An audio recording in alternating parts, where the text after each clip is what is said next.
Alright, so here's my CO2 reactor. Somebody's asking me questions about how it's made, what it does, blah blah blah, all that good stuff, so I'm going to show you. Alright, so I have a 40-gallon aquarium, so what they recommend is you use 1 2-liter per 20 gallons of water. So I have 40 gallons, so I have 2 2-liters. Alright, so these are the 2 liters. First off, you want to drill a hole in the top, put your air tubes in it. It does not want to go down into the water here. Just on the inside of the lid, as you can see right there. It's just barely on the inside. Seal it, and don't skimp on this. Seal it with some good sealant or epoxy or something, because a tiny little air leak will screw your whole system. So you seal your tubes here, you seal your tubes here, and in this bottle I put about this much water in it, just regular room temperature water. And then I add a cup and a half of sugar and 1.5 teaspoons of this Fleischmann's active dry yeast. Get it at any grocery store. It's just for baking bread. So in this 2-liter, you have water up to about right here, normal room temperature water. You add a cup and a half of sugar, which will bring it up to about here, and mix that up really good in the bottle. Now, you have to do what's called proofing the yeast before it will actually work. So you open up a package of yeast, get you 1.5 teaspoons of yeast, put it into a coffee mug with hot water out of your tap. You don't want boiling water, but you want hot water.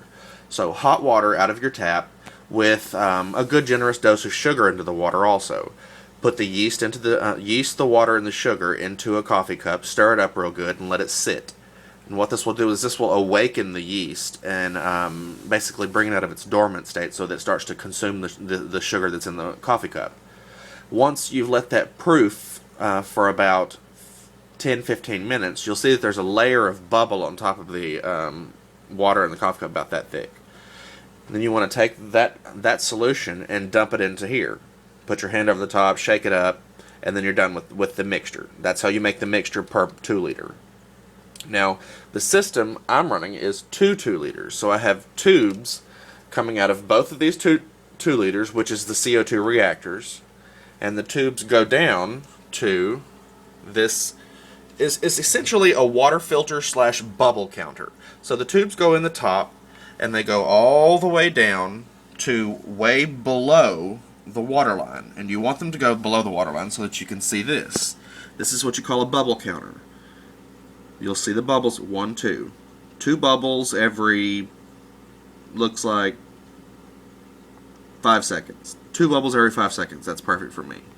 Now the gas obviously collects in this chamber and then goes out of the top into this tube, which this tube right here, the one that comes out that's going to go into your fish aquarium, does not go all the way down into the water. You want it to be up at the top here so that it's not getting any liquid in it at all.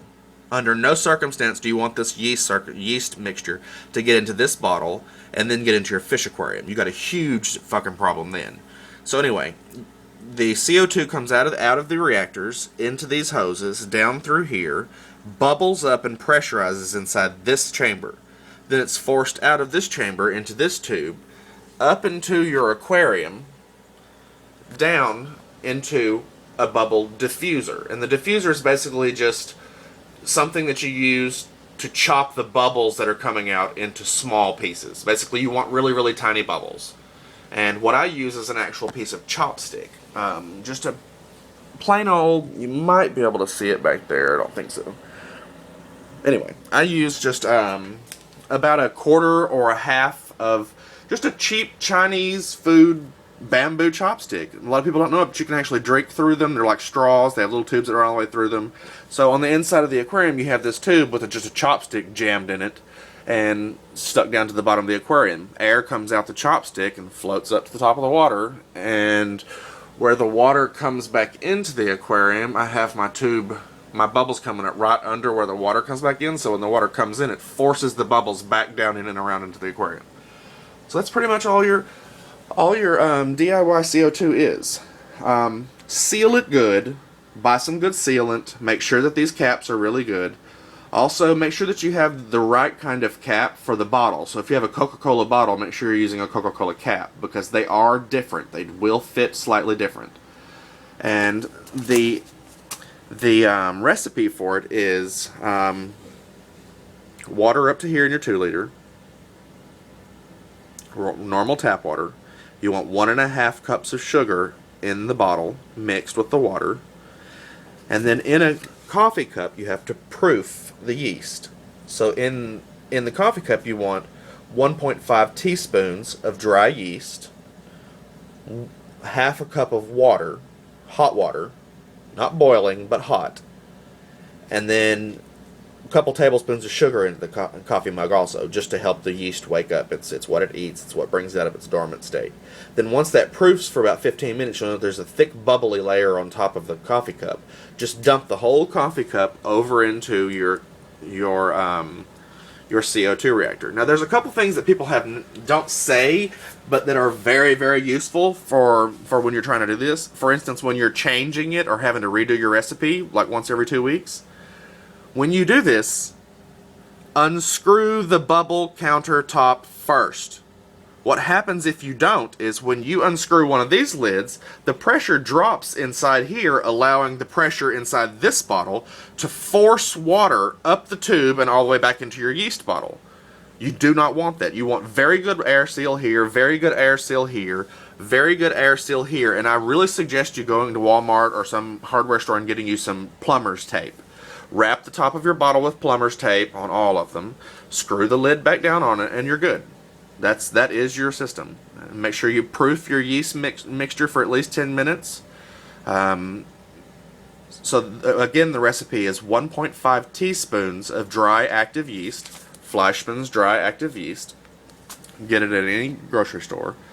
A half a cup of water, hot water, and 2 tablespoons of sugar in a coffee cup. Mix that up real good. Make sure all the yeast is dissolved real good. Let it sit for 10 to 15 minutes. Let it proof and then really come out of its dormant state. Then you dump it in here, seal it with the plumber's tape, seal this one. Then you've got, it takes about an hour usually for the pressure to build up in here enough for it to start forcing it out into the aquarium. But that's normal. And that is your DIY CO2.